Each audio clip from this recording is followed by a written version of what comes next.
What is up, everybody? NC. JC and We have a kind of new show. Well, we've done spiritual talk before, but this time we're doing it live for the fans. So if you guys have any questions, feel free to ask away. This topic, the first one for the live show, is going to be on moving on. And moving on can be applicable to many things. But specifically, we're going to go ahead and talk about how it relates to trauma in your life and how it's healthy to move on from this if you ever want to progress. So, recently, I did have a family member of mine die, and it was a pet that I had for 8 years, had it from a kitten, ended up dying from a blood clot. And it was very surreal to have something, a being that I lived with for so long perish in such a strange, sudden manner. It really caught me off guard, and I was very sad about it. That was a very key family member to me. I mean, even when my uncle and aunt passed away, I kind of was just like, I much love to them, but it's at the same time they didn't have the connection that I had with that cat that I raised from a kitten, and to see it pass away, was devastating. But I kind of had to follow my own advice because as much as it hit me, I had to think to myself, I'm like, what was I just telling my father 1 week before this? His dog had passed away of old age. She had been around for, I want to say 17 years, had a long time on this earth, and eventually had to give up on life. And it was something that hit my dad pretty hard. And I was giving my dad advice. I said, Dad, you know what? Just realize that that animal is still with you, because that's one thing that all animals, they have spirits, and whether you realize it or not, they are always being a companion to you in this life. That's what, when people talk about spiritual guides, the Indians, for example, they're talking usually about animals that had a significant impact on their life, whether it be a pet, whether it be something, an animal they hunt with, whatever they associated with. That is what a spirit animal basically is it's an animal that you had a close attachment to, if not in this life, but in a previous life, that is basically guiding you along. I mean, a lot of people don't believe in companions, spiritual companions, angels. They're there. They're there. All an angel really is it's just a spirit's residual energy elevated to a new level. right. And a lot of these animals, they have spiritual contracts, much like humans, where they decide to be on Earth for a certain amount of time. And that's something I had to realize. It's like, what, I got a kitten to kind of fill the void. And my brother pointed out, he said, you know what, maybe this kitten made a contract with your cat to take over and, you know, take over in the spot in life and be there to solace you and make you feel better. And I got to admit, ever since we got this little ball of energy, it has greatly helped me not to focus on the pain of, a cat close to me dying. And I've gotten to the point where I can, not think about it, or think about it and not get too upset. I'm like, whatever. It happens, But no doubt for that first week it hit me. And I can totally understand anybody who has had a pet die on them. It hits you, it hurts. And it's not something that's easy to get over with, because as much as you may love your aunt and your uncle, how often do you see them? You see that pet every single day, and especially the bond that you have having something as a kitten, having something as a baby and raising it. Right. It hits really hard. So yeah, sorry to anybody that has ever had to gone through trauma like that, but at the same time, it's very important to move on from that trauma, because that trauma isn't going to do you any good. There's no good at all to depression. Your animal would want you to be happy even after it passes away. And it's okay to grieve. It's okay. No, it's absolutely okay to grieve. I would think that you're a fucking weirdo if you don't grieve. I can understand shock. I mean, because to be perfectly honest, I was at work when I first got news that the cat was rushed to the ER. And I was like, well, if we have to, we'll put her down. I was totally nonchalant about it. And then once I got to the ER, once I got to that pet hospital and I saw BC come out, right there, I just hugged her and started bawling. I realized, okay, shit, here it is. And then we actually saw my cat sitting in the basket that we had brought to transport her in. And as soon as she saw me, she just buried her face. like ashamed that she was even like this. Like she could control it, can't control it. Oh, And it was rough, but you move on. And the reason why you move on is because it's important in life to not dwell on something like that. If anything, let it be a lesson to you that that animal's still with you and still supports you through everything.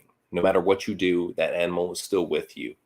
And it's a lesson in humility because nothing lasts forever. We have this preconceived notion that we're all superhuman. I've outlasted death a couple times now. And granted, it gives me a little bit of a weird ego where I don't think I can die, but I know that I'm not bulletproof. And I know that if I die, that it's something that's not only going to affect me, it's going to affect other people too. And it's something where I put myself in less dangerous situations. I used to be an adrenaline junkie when I was younger, and I would do a lot of dangerous shit. And as I get older, I'm like, you know what? I have a lot at stake. I have a family. I have friends. I have an online community. I have a lot of good things going for me. And it would be best not to risk my life and to be more considerate of my life and the lives that it will affect if it goes away. And it's one thing though where you get caught in that groove, especially if you're suicidal, and you're going through depression. You don't think about what other people want from you or want for you. It's all about you at that point, and all you can focus on is all the bad shit that's going on in your life and how it would be so much easier for you if you just ended it all. And that's the type of trauma that does nobody any good. Granted, it hurts to go through. Depression is a very, very hard hole to climb out of. Once you get caught in that hole, it's a chasm. sure. And it's very hard to climb out of it without the help of some very good drugs or the help of a psychiatrist who can really dig you out of that hole. Otherwise, that's a trauma that is very hard to move on from. But if you are going through depression, if you are dealing with the loss of a loved one, if you are dealing with a very harmful situation in your life, like let's say there's domestic violence going on, let's say you're dealing with bullies at school or something, let's say that you're dealing with just people at your workplace that are not being fair to you, your boss is being a dick to you, whatever is the trauma that you are going through in your life, know that you have to move on from it because that is the only way that you will heal. Because so many people, they get stuck in that position of loathing themselves because they focus on that one issue and they focus on, oh, if I just could combat this one issue, then I'll be fine. But they never try to combat that issue if they're in a depression. If it's already become too far gone, then what do? They wallow in it. Like I said before, depression is a very hard thing to dig out of, and it does you no good because it doesn't allow you to heal. To truly heal and go about life and get past trauma it's a very hard thing to do, but it's a necessary thing to do. And if anything, like the old phrase goes, what doesn't kill you makes you stronger. It's so true. I mean, the trials and tribulations that you receive in life is what, I hate to say it, what makes you numb to all the bullshit that is going to be thrown your way. Because trust me, there's going to be a lot of bullshit thrown your way in the coming years. And I think me being able to move on from traumas that I have faced in the past has enabled me to be in a position where, along with my brother, we can teach you about the right ways of healing yourself, the right way of moving out of a harmful situation, the right way of surviving a situation, because we've been through a lot ourselves. And that's why I really wanted to do this moving on is more than anything. If you guys need any sort of tips of getting out of a depression, of moving on to a better life, of moving on past a harmful situation, I'd be more than welcome to help. So the truth was saying that I'm having a hard time combating 3 doctors' incompetence nearly killing me. I would have to say truth. I would say more than anything, keep your head up and keep on going to different doctors. Because I can tell you for one, with Truly, we had a lot of doctors giving her the runaround about her back condition until finally one doctor said, you know what, you need to go into the ER. You need to get this done. So I would say keep at it. Justice will prevail. Right. Quiet Chris was saying that I've had depression since I was 7, apparently. I don't know why it's still there.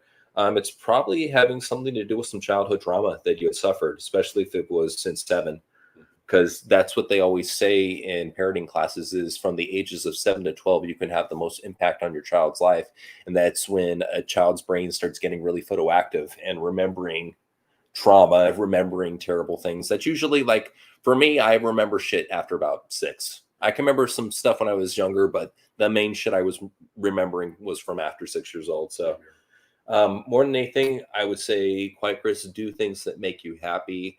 I don't know if you're spiritual at all, but I would really recommend getting into spirituality. Get yourself some sunlight, start working out, stop playing video games as much, stop watching so much TV, stop spending so much time on your cell phone. Uh, Go out and exercise if you're not working out in the gym. Change your diet. Diet is a big thing. Make sure that your body is getting the nutrients it needs. Don't be afraid of red meat. Don't be afraid of milk, butter, anything that's, they claim is fattening. Go ahead and eat it. Just work out. That's the main thing, is a lot of natural fatty food is good for your body. And they want to throw up this whole myth that you have to stay away from that shit and you have to eat fake vegetables. No, it's not even like that. And watch comedy too. Watch a lot. Yes. Thank you, JC. Yeah. Watch a lot of comedy, listen to a lot of positive music. Because that's another thing too, is people in a depression will go ahead and listen to metal. And don't get me wrong, there's some metal that will get you out of a depression that's upbeat and positive, but most metalheads don't listen to that shit. Yeah. So I would say, more than anything, listen to something that's calm and going to put you in a good mood. For me, it's vaporwave. Whenever I want to be in a good mood, I put on vaporwave because it's chill, yet it has a good beat to it. And it always puts me in a good mood, always gets me out of my anger. Like, I notice whenever I listen to metal or rap, I get angry. Yeah. I've noticed that. And So it's one of those things where that anger can quickly turn into depression. exactly. Because it can get you focused on negative shit, and then your mind starts focusing on the negative, and you whoop, you're right back in depression. Another thing I would recommend too is write a list of 5 things every day of goals that you want to achieve in that day. I like that. And cross them off. Start out small, work out big. Absolutely. That's how you do it. Absolutely. So I wish you best of luck on that, Quiet Chris. Let us know how let us know how things are going for you. I mean, because I hate to see you going through that. I hate to see any of our fans going through depression. Sucks. So VHS was saying, what's your tips on moving on from breakups? A lot of people get hit hard by those situations or get cheated on. For me, it took about 6 months for me to move on after my separation. And I just got to a point where, like, I was like, I have to do it for my daughter. I have to give her the best life possible. And then I came to realize that no, it's not worth having somebody that is not compatible with you in your daughter's life just so you guys can fight all the time. No, it's not worth it. But don't get me wrong, it did hit me hard and it took some time to adjust. I did turn to alcohol, but then I quickly snapped out of it. I'm like, you know what? I can't be living off of alcohol. I got to limit this greatly. And I started limiting that. I started working out more. I started taking care of myself more. And if anything, I hate to say that, a breakup is a good opportunity for you to focus physically on yourself. Because a lot of people, especially towards the end of a breakup, they let themselves go because they get so comfortable. And then when you start getting single again, you're like, shit, I got to hit the open market. I got to look good. I got to look swole. I got to look good for the girls. That's what you're thinking in your head. So you're working out more. You're focusing on your tan. You're trying to get better sleep. You're laying off the alcohol. You're probably eating better. You're doing stuff to make yourself subconsciously more attractive to women, and that's the best thing you can do, really, is work on yourself. But more than anything, if you're in a state where you're single, take advantage of that. Yeah. Because so many guys, I hate to say it, they lose their livelihood, they lose their creativity, they lose what brought them to the game when they get in a relationship. I mean, I still did some creative stuff on the side when I was in a marriage, but nothing close to what I'm doing right now or what I have done in the last couple of years. Nothing nearly as close. So, yeah, it's one of those things where, a relationship can limit you. So really take this opportunity to focus on yourself, not just physically, but mentally as well. Go out and have fun. And I don't mean go around and sleep with random women. I mean, go out and have fun with your friends. Go out and do fun stuff that you've always wanted to do, but that girlfriend never wanted to do with you. Go out and do by yourself. Who gives a shit? Yeah. Who fucking cares? Go out and have fun and do what you want to do. That's what it's about. Focus on yourself. Focus on your dreams. Focus on your creative goals. Build up from there. Start slow, build big. And this is a perfect opportunity for you to really make that dream self that you've always wanted to come through, materialize it. This is the perfect opportunity right now, because you do not have a woman to answer to. You don't have to divide your time between somebody else. You have time to focus on yourself. This is a rare opportunity. Don't waste it. Don't waste it. So I know there's depression that comes involved with breaking up, and people just want to mope around and feel sorry for themselves. But at the same time, that does you no good. Focus yourself on work, focus yourself on your creative endeavors. Really just get the focus off of whatever's depressing you. That's like for me, like what happened with the passing of my cat, going to work actually helped me because I wasn't sitting there moping around thinking about my cat. Don't get me wrong, I wasn't wearing a smile that day, but I at least was able to get my mind off of constantly thinking about my cat dying. It helped divert the attention away. So keep busy. Yeah, number one thing, keep busy, focus on your goals, focus on yourself, focus on your dreams. And I totally agree on this. Psycho was saying that suicide is a selfish choice. Agreed. Always think about that at the very end of the day, that suicide is a selfish choice, and how many people you'll be letting down by doing that. And stop thinking that you're worthless, because there's a lot of people that see the worth in you. There's a lot of people in your family and your friends that would True. They'd be really sad if you were gone. Oh yeah. And this is another one. Stay away from porn is a good thing too. Hell yeah, Terry. Agreed. Because porn is like I said, if you need to get one off, go ahead, but don't make porn a daily habit. It is a very toxic habit to have. It really is. And I think like it takes about a good 3 months to make a new habit, break a habit. Yeah. I think weaning yourself off porn and then onto like exercise and positive things is the way to go. Absolutely. Building that habit. So Matt Roberts was saying, I literally love you guys. Yeah, we literally love you too. Same to you. Got good fans. See, now we didn't say that metal isn't therapy destructor. We just said that it doesn't work for us. Well, it depends on the metal too. Like there's like positive upbeat metal you can listen to. Well, and even then, if you're using something with like a good beat to it, like let's say Brock Lesnar's theme song before workout. Yeah. It's different, You're using something to hype you up, but that's to get you ready for a workout. I mean, if you're listening to metal to chill yourself out, not everybody's wired like that. You're kind of wired differently, destructor, as far as that goes. And that's okay. No, it's totally okay. Like, whatever works for you. I mean, if it works for you, cool. Yeah, go for it. Whatever makes you feel in a better mood, go ahead and do that. So, and I mean, more than anything, you just got to move on from whatever you're going through. It's imperative to really healing. It's all we can do. Destructor was saying divorce is also pain. Find the right one so that does not happen. That's unfortunately the thing, though, is a lot of people, they get love struck and they get whipped by the pussy. Well, and the other thing too is that I think people, it's nice to be in a relationship and all, but I think people overrate or they underrate how good it is to be single. They really do. Well, and VHS was saying, truth, I've been taking advantage of building my own pro wrestling career to my dreams before I have a family and women. Great advice, bro. And that's smart, dude, because you're really investing and you're making a big character now in the indies for yourself. So you're getting that name recognition, you're getting that attention, and that's what it's about. Totally. Keep on. Self-improvement is basically what it's all about. Being single is an open opportunity to improve yourself and make the best out of yourself. It's absolutely true. It's all what you want to do with your life. The truth was saying that best way for me to not let my anger and negative feelings and thoughts take over is workout or go to a batting cage for softball. See, that's what I used to love about that one theme park nearby where we could hit up the batting cages. They closed that shit down like they're closing down all fucking little theme parks around. Come on, man. Don't get rid of them. But yeah, I tell you, batting cage, great release. Just getting out and doing something physical. That's really what it is. That's really what it is. Just stay busy if you're going through some shit. Raging Demon was saying, I've had depression since childhood, and when my mom died, it broke me. Then I got mistreated by people, and now I feel like it won't leave until I'm dead. I begun to hate people because they are fake. The best thing that you could do, Raging Demon, since you're in a position right now where you don't trust a lot of people, is really just keep your friend circle small and really build on those friendships that you do have and the people that you can trust in your life, and even rely on family if you can. I know that that's not always a reliable situation. We are grateful to have very good family, but rely on the family that you can, the friends that you can, the people that you trust. And if you can't trust in them, go to an online community and find some people that you can rely upon there. There's always people that you can talk to in a situation like this that can help you out of the hole that you're in and can give, maybe examples of how they got out of their hole.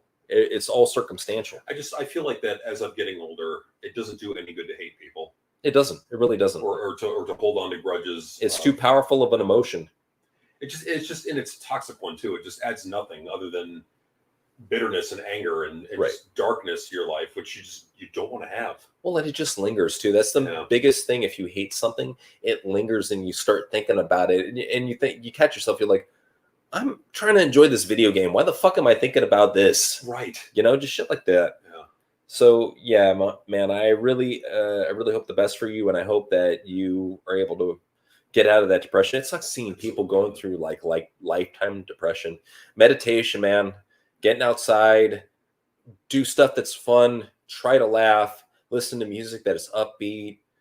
Just do whatever you can to dig yourself out of that hole, because I'm sure your friends will want to see a better version of you. Of course.